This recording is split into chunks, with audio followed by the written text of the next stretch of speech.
আসসালামু আলাইকুম, সবাইকে সবুজের শুভেচ্ছা। চলছে বর্ষার মৌসুম, আর এই সময় ফুলে ফলে শুধু অরণ্য নয়, আমাদের বাড়ির আঙিনা সমস্ত জায়গা সবুজে ভরে গেছে। তো এই সবুজ আমাদের চোখের দৃষ্টিশক্তি বাড়ায়, এটি সত্য কথা, মনের প্রশান্তি বাড়ায়। তো আজকে আমরা নতুন একটি বিষয় জানবো, সেটা হচ্ছে আপনারা জানতে পেরেছেন ইতিমধ্যে যে কোটা নিয়ে একটি আলোচনা চলছে, কোটার সংস্কার নিয়ে।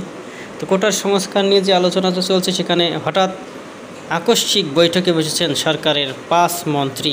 আকস্মিক বৈঠকের পর তাদের স্পষ্ট কোনো বক্তব্য পাওয়া না গেলেও কোটা আন্দোলনই যে মূল আলোচ্য বিষয় ছিল তা জানিয়েছেন বৈঠকে উপস্থিত একজন।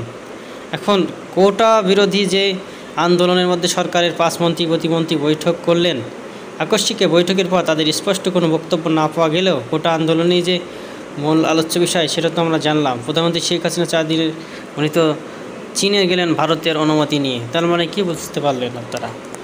আমাদের এই বাংলাদেশটা কি একটি অন্যতম রাজ্য ভারতের রাজ্য হিসেবে প্রধানমন্ত্রী কি মুখ্যমন্ত্রীর ভূমিকা পালন করছেন, যার কারণে মোদির অনুমতি লাগবে চীন সফরে যাওয়ার জন্য? এটা ওবায়দুল কাদের পররাষ্ট্রমন্ত্রী জনাব হাসান মাহমুদ তিনি জানিয়েছেন যে বিষয়টি প্রধানমন্ত্রীর অনুমতি মিলেছে। আমরা একটি সংবাদ শুনেছি যে মোদির অনুমতি মিলেছে চীন সফরের জন্য। বাহ বাহ বাহ, সাবাস। তাহলে এই হচ্ছে তলে তলে বিষয়, তাই না? দেখুন, এদিকে চীন সফর, দেশের অভ্যন্তর দিয়ে ভারতের রেল যোগাযোগ এবং নানা সমস্যা সংকটের মধ্যেই আবার শিক্ষার্থীরা তাদের কোটা সংস্কার নিয়ে আন্দোলন করছে। সরকার একরকম কঠিন বিপাকে পড়ে গেছে। তো এই কঠিন বিপাকে থেকে মুক্তি লাভের জন্যই এখন দ্রুততার বৈঠকে বসেছেন মন্ত্রীরা।